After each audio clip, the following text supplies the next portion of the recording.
All right, let's talk about Pantera because we haven't gone there yet. We've been talking about all things DeFi, but we haven't really had anyone like you on the show to talk about investing in these instruments from a funds perspective. And I think it was a few months ago, Dan, when I was looking at this, I called up a bunch of my buddies in New York and I said, who's risk arbing this stuff? Like, who is it? And again, a few years ago, if it was the equities or FX market, you would know who it was, right? Dan, I mean, like you could be like, all right, it's the guys in Greenwich or this, you know who's doing it.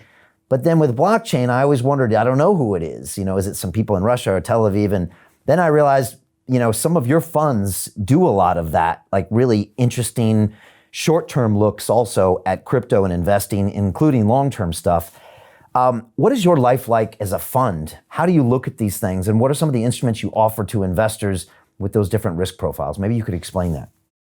Sure. So, since we fell down the rabbit hole, we're investing across the entire spectrum of blockchain. And so we have 4 different main funds.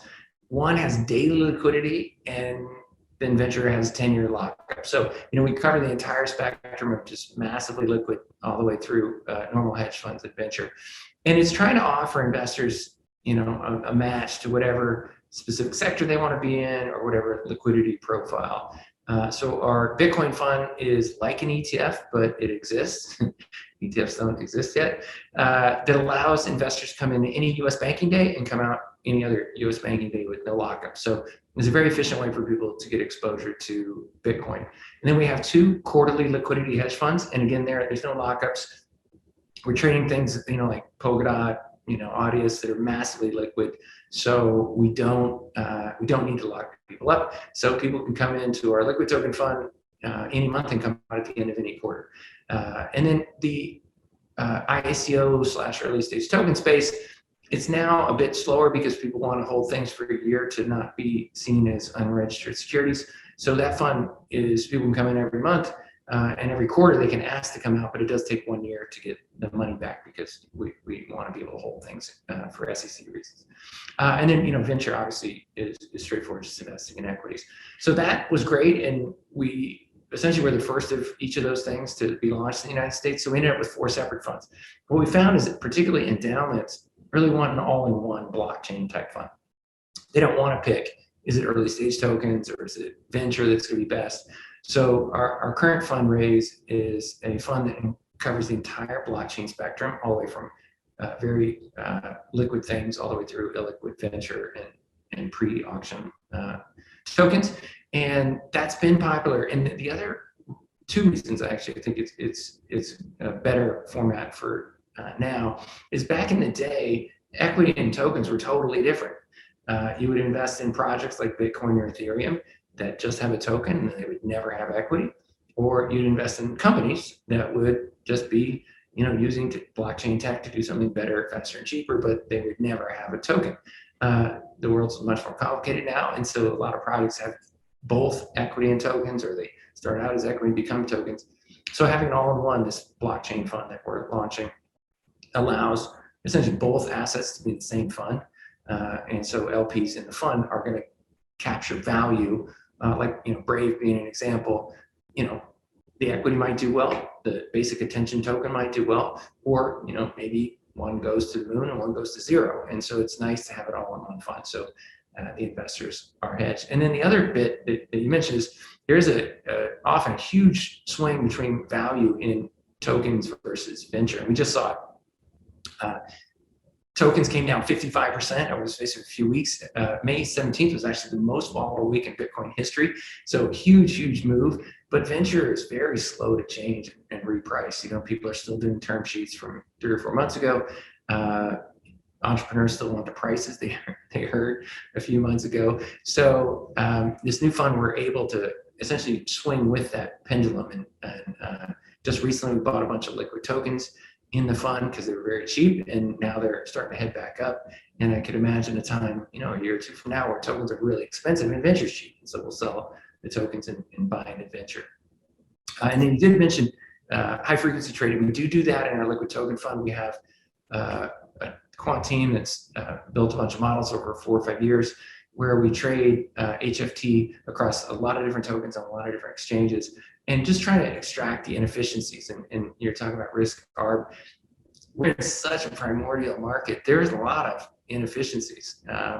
And I'm sure they'll be arbed out faster than in the traditional markets. It took RenTech from the 60s to now to make other markets really efficient, and it probably is not going to take 50 years in our market, but there still is a lot of opportunity. So our liquid token fund does about 5 to 12% of its risk in a set of quant models, and they have been making money and providing a diversified income stream. Who's your competitor in high frequency stuff? Is it some computer somewhere? Is it a couple other funds like yours, or is it people you have no idea where they are in the world?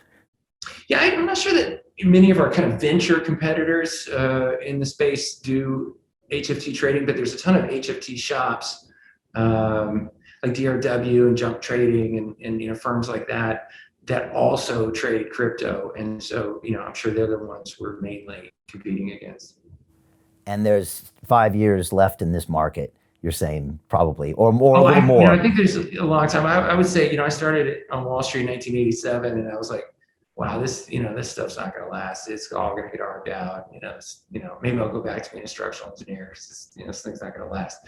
And 35 years later, still a lot of opportunities. So, any prediction that things get arbed out quickly is normally wrong. I think, there's a good bit of time here. Okay, and then like you said, the fund you're raising for now, people wanted the whole spectrum. So you might hold Bitcoin, and you might hold some Polkadot, and you might hold some equity in the next Audius as well, kind of all in one fund to give people kind of this weird, this diversified exposure. Is that what they're looking for? Yeah, it really is. It's trying to have the whole ecosystem in one fund, because that kind of removes the onus of stock selection basically from the allocator. And I went around in 2013 and pitched people Pantera Bitcoin fund. And I would get, the CIO of the most famous endowments and 20 other people around the table, and nobody bought it because that's really a very specific bet. One asset in one fund run by one fund manager, that didn't sell very well. On the way to the elevator, I always get, what's the minimum? Because people want to invest personally, but there's no way you're going to get them to put their university endowment into that. Okay. So people want to allocate to the concept of blockchain, and then let the manager, whether it's Pantera or one of our peers, decide, which subsector to be in: venture, liquid tokens, early stage tokens, and then within those subsectors, which assets to be in. And again, like I said, throughout the life cycle of the fund over the next 5 or 10 years, we can swing. Right now it's 100% liquid tokens. We're starting to invest in illiquid early stage deals and illiquid venture deals, and so the balance will probably shift a lot over the next 5 or so years, and then the fund will start winding down. And so, for example, say with Audius, your high frequency guys could trade Audius. Your other fund, third fund, I guess, would also have equity in Audius or tokens. And your new fund might also think, what, we want to position in it going forward. Would that be possible on a variety of companies? Yeah, it is. So right now, prior to the launch of our new fund, our 4 funds were essentially mutually exclusive. Any asset we bought could only go in one fund. Now, this is like a wrapper of all 4 of those concepts in one. And so any type of asset can go in the new blockchain fund. It will be our only venture fund going forward. So we finished investing venture fund 3 at the end of June. And so every new deal from July on goes into the blockchain fund, 100% of it. When we do invest in early stage tokens going forward, they're split between our evergreen hedge fund and this new venture style blockchain fund. And then the same thing with liquid tokens. When we invest in big liquid things like Polkadot or Ethereum or Bitcoin, they will also be split. And the only exception is we won't be doing the HFT stuff in this new blockchain fund because it's more of like an institutional endowment type product. And so HFT trading is not really the right fit.